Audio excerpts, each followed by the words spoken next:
1 Maccabees chapter 14. Capture of Demetrius.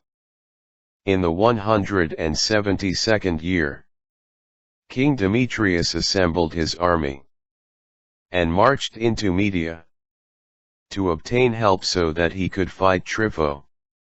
When Arsaces, king of Persia and Media, heard that Demetrius had entered his territory, he sent one of his generals to take him alive. The general went forth and attacked the army of Demetrius.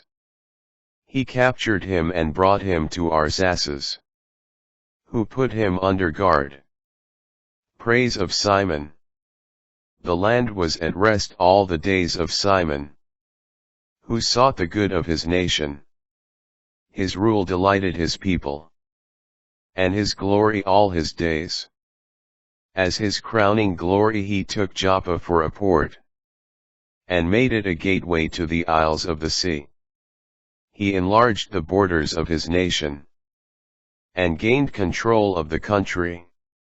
He took many prisoners of war, and made himself master of Gizerah, Beth-zur, and the citadel. He cleansed the citadel of its impurities. There was no one to withstand him. The people cultivated their land in peace. The land yielded its produce, the trees of the field their fruit. Old men sat in the squares, all talking about the good times, while the young men put on the glorious raiment of war. He supplied the cities with food, and equipped them with means of defense, till his glorious name reached the ends of the earth.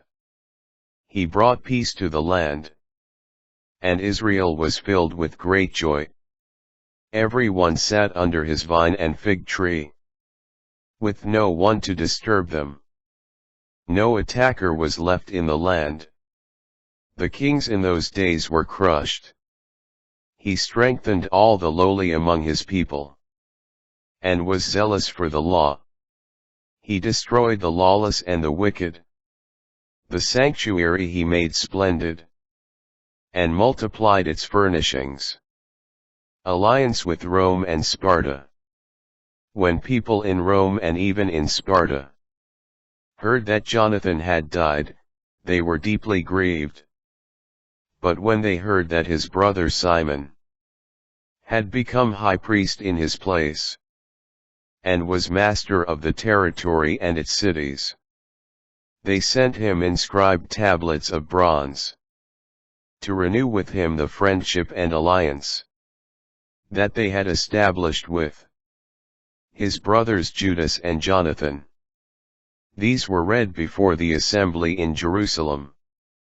This is a copy of the letter that the Spartans sent. The rulers and the city of the Spartans send greetings to Simon the high priest, the elders, the priests, and the rest of the Jewish people, our brothers. The ambassadors sent to our people have informed us of your glory and renown, and we rejoiced at their coming. In accordance with what they said, we have recorded the following in the public decrees. Numneus, son of Antiochus, and Antipater, son of Jason, ambassadors of the Jews, have come to us to renew their friendship with us. The people have resolved to receive these men with honor, and to deposit a copy of their words in the public archives, so that the people of Sparta may have a record of them. A copy of this decree has been made for Simon the high priest. After this, Simon sent Numneus to Rome, with a large gold shield weighing 1,000 minas, to confirm the alliance with the Romans.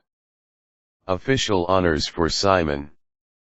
When the people heard of these things, they said, "How shall we thank Simon and his sons? He and his brothers and his father's house have stood firm and repulsed Israel's enemies, and so have established its freedom."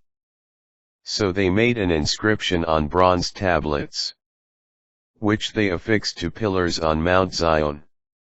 The following is a copy of the inscription.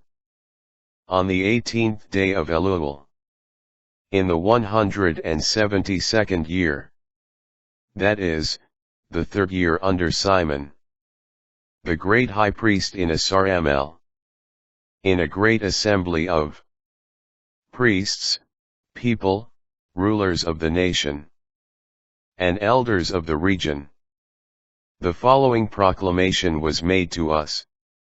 Since there have often been wars in our country, Simon, son of the priest Mattathias, descendant of Jorib, and his brothers have put themselves in danger and resisted the enemies of their nation, so that their sanctuary and law might be maintained. And they have thus brought great glory to their nation.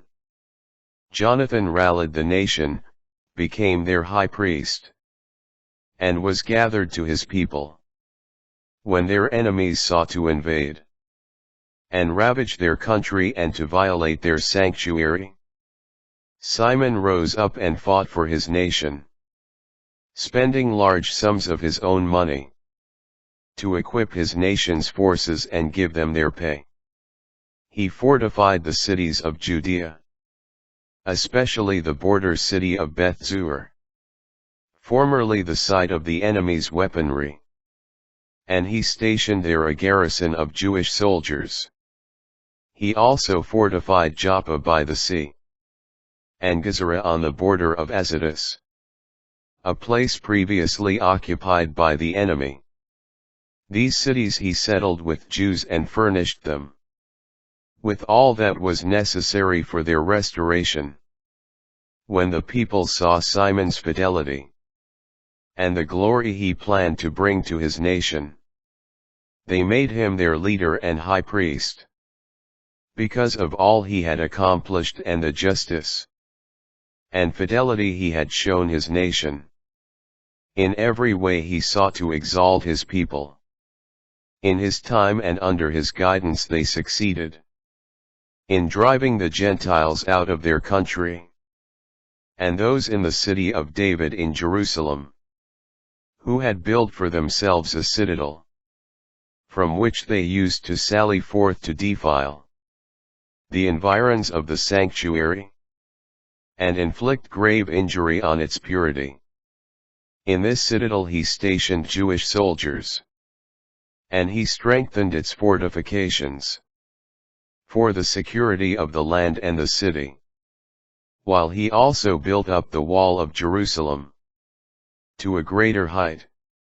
Consequently, King Demetrius confirmed him in the high priesthood, made him one of his friends, and conferred great honor on him. This was because he had heard that the Romans had addressed the Jews as friends, allies, and brothers, that they had received Simon's envoys with honor, and that the Jewish people and their priests had decided the following: Simon shall be their leader and high priest forever, until a trustworthy prophet arises. He shall act as governor over them, and shall have charge of the sanctuary, to make regulations concerning its functions, and concerning the country, its weapons and strongholds. He shall be obeyed by all. All contracts in the country shall be written in his name, and he shall be clothed in purple and gold. It shall not be lawful for any of the people or priests to nullify any of these decisions, or to contradict the orders given by him, or to convene an assembly in the country without his consent, to be clothed in purple or wear a gold buckle. Whoever acts otherwise or violates any of these prescriptions shall be liable to punishment. Thus all the people approved of granting Simon the right to act in accord with these decisions. And Simon accepted and agreed to be high priest, governor, and ethnarch of the Jewish people and priests, and to have authority over all. It was decreed that this inscription should be engraved on bronze tablets, to be set up in a conspicuous place in the precincts of the sanctuary, and that copies of it should be deposited in the treasury, where they would be available to Simon and his sons.